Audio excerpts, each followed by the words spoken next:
Hi, I'm Richard Maraj, Senior Minister at Unity of Phoenix Spiritual Center, and I want to thank you for visiting our website and for tuning in to today's message. If you feel inspired by today's talk, I really encourage you to make a donation by hitting that button below and making a contribution to this ministry. It'll allow us to continue these messages online and to do the great work we do here at Unity of Phoenix, which is to inspire people to live better lives. So thanks for tuning in, thanks for your support, and we hope to see you at a Sunday real soon. Morning again, everyone. And a shout out to everybody who tunes in and watches us online. So this grasshopper walks into a bar. And the bartender says, "Hey, we have a drink named after you." And the grasshopper looks a little shocked and confused and says, "You have a drink named Steve?"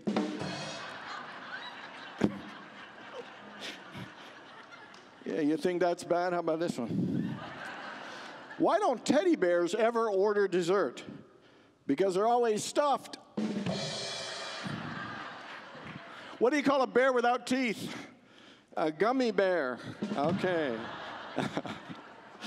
You know, I heard an interesting study, very interesting study.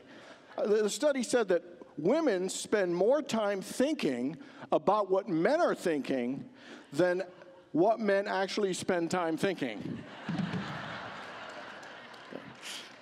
Today we're talking about thinking, and these are my best thinking jokes. Apparently I should have thought of better jokes. So we're in week 2 of our 4-week series, Game On, and I love that 30-day challenge. I love the name Game On. It's like bring it on. It's like saying I'm up to the challenge. I'm ready to give my best. I'm ready to take it on and take my life to another level. And really, that's what the program's about. This ministry is here to inspire you to live a better life. And the way to live a better life is to build it on the 4 powerful pillars and foundation that makes life better, and that is physical fitness, mental fitness, emotional fitness, and spiritual fitness. When you think about it, we are physical beings, mental beings, emotional beings, and spiritual beings. And when we work on these areas, it really lifts our lives to a level of wholeness, a level of greatness, a level of health that is a foundation and platform to build a life better in any area, financial life, your business life, your career. Then when we are fit in all these areas, it really sets us up for greater success and a stronger foundation for building a better life. And think about it, 20 minutes for physical fitness, 20 minutes for spiritual, 10 for mental, and 10 for emotion. That's only an hour a day.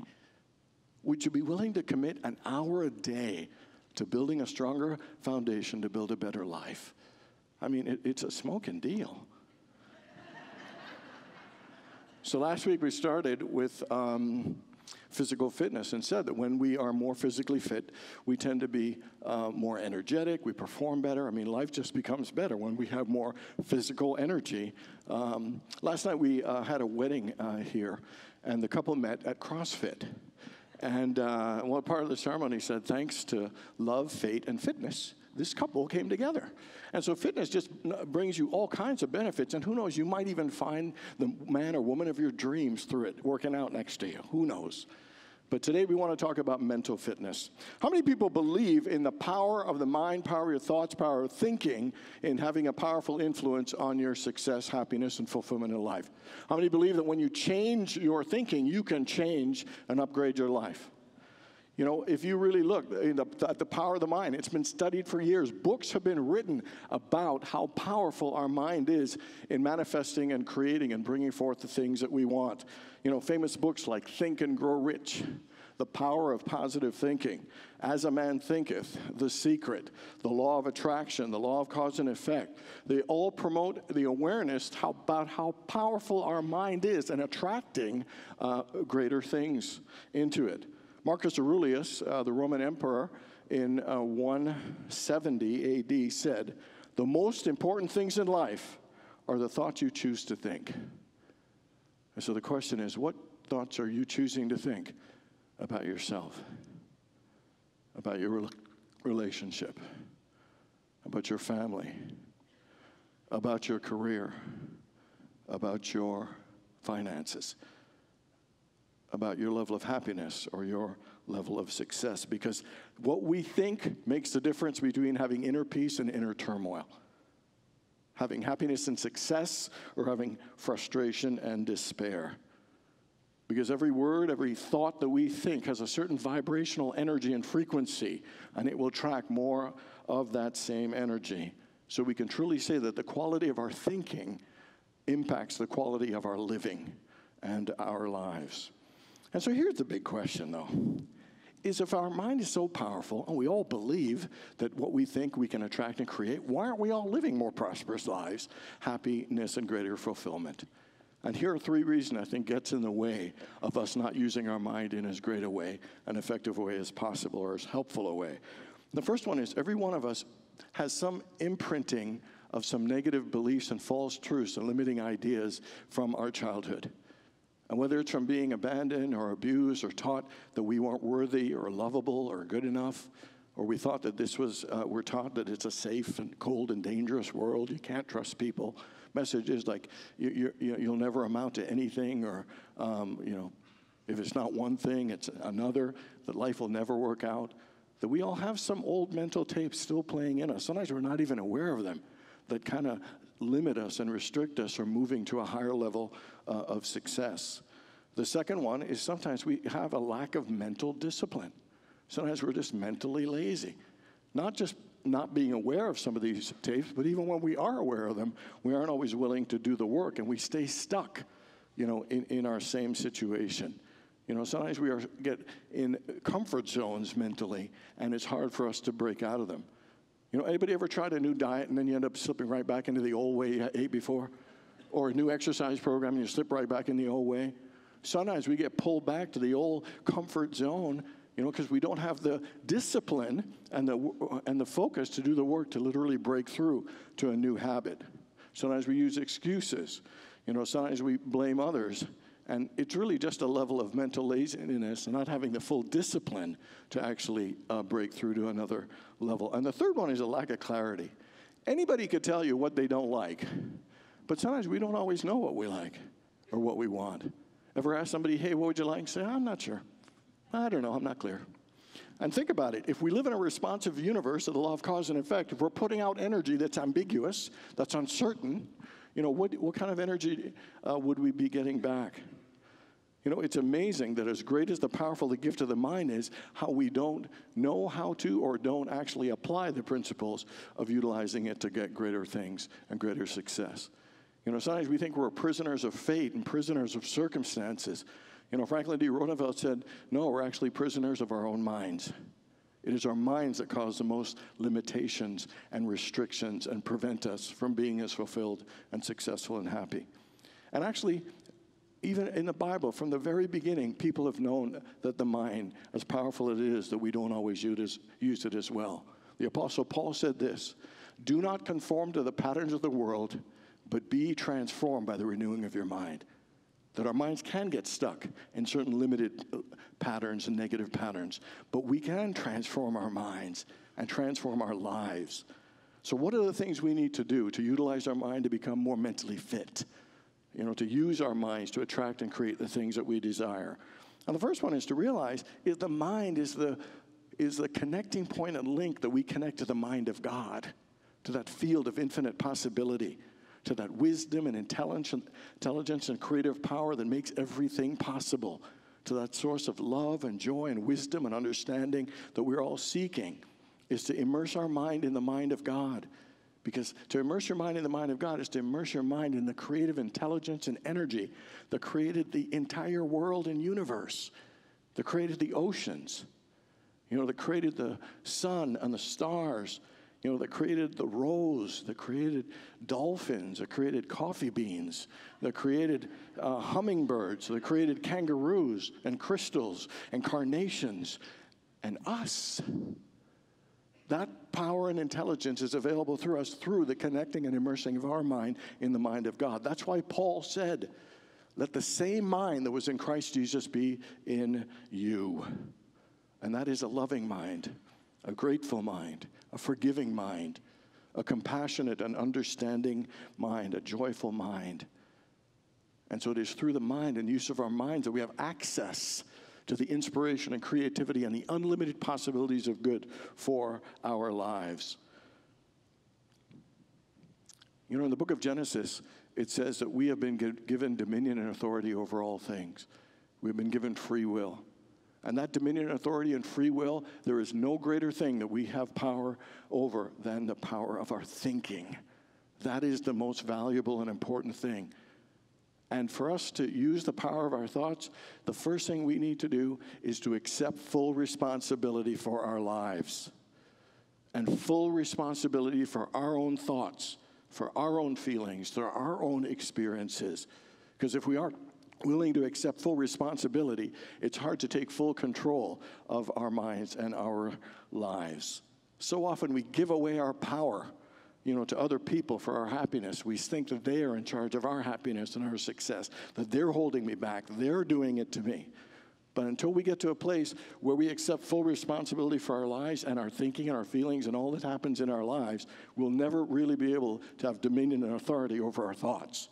And so to have dominion and authority over our thoughts, we have to accept full responsibility for all aspects of our lives.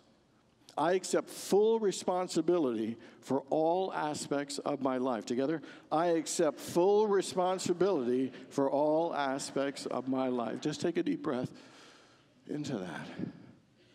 I accept full responsibility for my thoughts and everything that I think. Together, I accept full responsibility for my thoughts and everything that I'm thinking. And so when we accept full responsibility, here's three things that happens automatically. We begin to become aware of the limiting thoughts that we have, those negative patterns, those unhealthy beliefs and limiting ideas. And just the beginning of noticing them and being aware is the beginning of being liberated from them.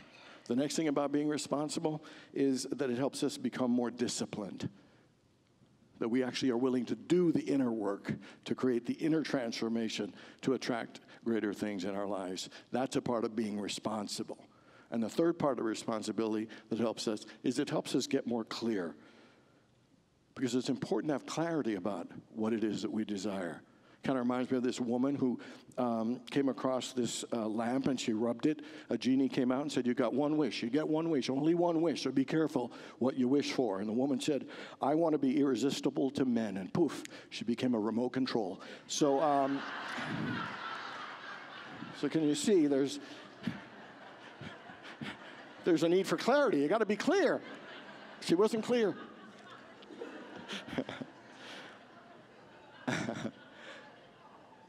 I accept full responsibility for all aspects of my life. Together, I accept full responsibility for all aspects of my life.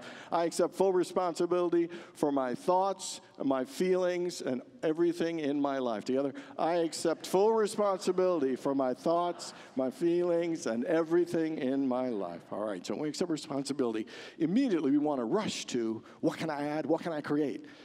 But I always think that it's important first to think, what do I need to let go? Sometimes we're in such a rush to go higher, sometimes we don't realize we're still tethered to the ground with certain beliefs that we're holding on to of lack and limitation. And I think sometimes just even doing a general prayer, a Spirit, help me release any limiting beliefs I have about myself or life, ones that I'm aware of and ones that I'm not even aware of, to help free me from the past. To free me from these limiting beliefs, these lesser thoughts, that I can open myself to greater possibilities, that I can open myself to the life you've called me to live and the person you've called me to be. Help free me from those things and lift me to a higher level of living. A simple prayer like that. But always believe letting go is an important thing. We always think that addition is the best part of making a better life, but sometimes it's subtraction. Sometimes it's what do I need to release and free myself from first. Then moving on actually becomes more effective and efficient. Does that make sense? Okay, and then the next one is to condition your consciousness in the positive direction of the life that you want to live, of the things that you want to claim, of the things you want to become, of the things you want to create, of the things that you want to experience. Here's a fabulous line in the book of Joel, chapter 3, verse 10 that I love. It's a simple line that teaches much. Here's what it says. Let the weak say, I am strong. Let the weak say, I am strong. And here's a message here. It says that when you're in a state of lower energy, a state that doesn't feel as good, that even in that state, you have available to you higher energies and vibrations that you could speak into the existence. That even when you're weak, you could say, I am strong. That even when life isn't going successful, you could call forth greater happiness and success. It's available to you all the time for all of us, but we don't always realize it. And it's not trying to convince yourself of something that isn't there. It is having the faith to begin to plant the seed, to claim and project that positive energy into your life. It may not happen in that moment, but I guarantee you it will happen as a result of that moment of holding a positive thought even when we're in a situation that doesn't feel as great. We all have lower vibration times and moments, and there's nothing wrong with them. But we do know we have the power to uplift and call even higher energies and experiences into our lives. Let the weak say, I am strong. Charlie Chaplin, the great actor, director, producer, said this in 1919. He said, even when I was in the orphanage, when I was roaming the streets trying to find enough food to eat, even then I thought of myself as the greatest actor in the world. You have to feel the exuberance that comes from utter confidence in yourself. Without it, you go down to defeat. Even when he was hungry, even when he was in the orphanage, he basically said, I am strong. In moments of weakness and struggle, we can still speak a higher, more powerful word. Hold that thought. And to me, it's like planting a seed and projecting positive energy even in the midst of a situation that isn't ideal. We don't pretend we're not going through what we're doing, but we can't pretend that we don't have a possibility for something either. When I was down at a low place in my life, my mother gave me a book called The Power of the Subconscious Mind by Joseph Murphy. And I believe it had a reference to a guy named Dr. Émile Coué, who is a French pharmacist and psychologist. And he would give his people medication and tell them, say this line. You know the line because it's a variation of my favorite affirmation. And the thing is, he was what they considered the father of autosuggestion. He said that we can talk to ourselves. He said we're always talking to ourselves, and we can talk to ourselves and coach ourselves, encourage ourselves, affirm ourselves, and help ourselves get to a better place. You know, whenever I tell everybody we all talk to ourselves, there's always someone in the crowd who thinks to themselves, I don't talk to myself. I don't know what he's talking about, but the fact is we do. And here's one of the things we can say to ourselves. Each and every day, in each and every way, my life is getting better and better and better. Let's say it again. Each and every day, in each and every way, my life is getting better and better and better. So what words do you want to speak to yourself? What ideas do you want to project of positive, higher vibrations and energy that you might not be experiencing now, but you can affirm, claim, and call forth and project those positive energies into that experience and for your future? Psalm 19, verse 14, one of my favorites. Let the words of my mouth and the meditations of my heart be acceptable in thy sight, O Lord, my rock and my redeemer. And what it's saying is, let words, only words out of your mouth and thoughts of your heart and meditations be in alignment with what God wants for you and the kind of person you want to be and the kind of life that you live. That condition your consciousness with those types of thoughts, with the type of words that reflect the kind of life that you know that God is calling you to live. To have a loving mind, a forgiving mind, a grateful mind, a joyful mind. And then it will attract and create and manifest even more good for you and everyone in your life. The next one is to use your mind and to develop the mindset of a learner. To me, learning is a powerful thing. In the book of Luke, chapter 2, verse 52, it says, Jesus grew in wisdom and stature and in favor with God. It says that he grew in wisdom. He grew in stature. It means he had a mind that was willing to learn, a mind that was willing to understand and absorb, a mind that was willing to study and develop and expand his awareness and his understanding. You know, sometimes we think in our culture, you know, to act like you know everything. That's what we think. We want to get to a place where we know everything. Nobody ever knows everything. If you think you know everything, you really don't know as much as you think. All of us are like that. But the fact is, somebody who's willing to learn, it even says it, that's what we're here for, to learn from our mistakes. We learn from our failures, or learn when things don't go well. Do you know Americans read one book or part of one book a year? Do you know the most successful people read one book a week? Do you know 95% of the thoughts we think today, we thought yesterday? And what happens is we tend to live a smaller life, smaller in so many ways of the thoughts we think, the words we speak, what we experience. We tend to experience sometimes the same things over again. Same arguments, same relationship, same money struggles over again. Why? Because we're not expanding our mind. We're not learning and exploring and looking in different areas. Do you know why people who read one book a week are more successful? Because they expose their minds to more ideas, more perspectives, more theories, more possibilities, more information. And when you have more of that in your head, guess what? We see more possibilities. We create more ideas. We understand and can utilize more information. It's a powerful thing. Solomon, as rich as he was, said these words, "In all you're getting, get understanding." Have an understanding mind. In the book of James, it says, if you're lacking in wisdom, ask God, who gives generously to all. Because having wisdom and understanding, and a wise and understanding mind's a powerful thing. Leonardo da Vinci was considered the greatest genius of all time. And the number one trait that separated him from all of the other brilliant people was curiosity. That when you have a mind that's curious, you have a mind that's open and willing to learn and see, why not this? How about that? Maybe we could try this. That when it explores, it opens itself to great possibility. How many people know, watched Parts Unknown with Anthony Bourdain, everybody? And he just, unfortunately, we lost him recently. And a great chef, TV host, educator. Here's one of his quotes. He said, if I'm an advocate for anything, it is to move as far as you can across the ocean or simply across the river. Walk in someone else's shoes, or at least eat their food. It's a plus for everyone. And here's what he's saying, is that when you take time to go learn about someone else, to discover their cultures and understand their values, try their foods, that you discover connections, you discover things you didn't know before, that it actually richens our experience of life. As great he was as a chef, as great he was at traveling, he taught much more. He talked about having an open mind that's willing to learn and explore. And knowing through that learning and exploring, you actually develop a richer life. You make more connections. You understand people better. And everyone is richer and blessed for the experience.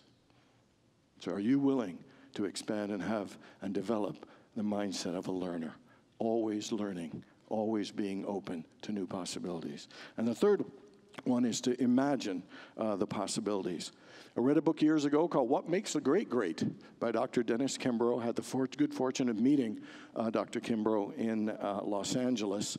In the book, he tells a story about interviewing Wally Famous Amos on the top floor of a downtown hotel room in Atlanta. And he asked Wally Amos, what makes the great great? And he said, I'll show you. And he opens the drapes to the top, and it looks down on downtown Atlanta. He says, what do you see?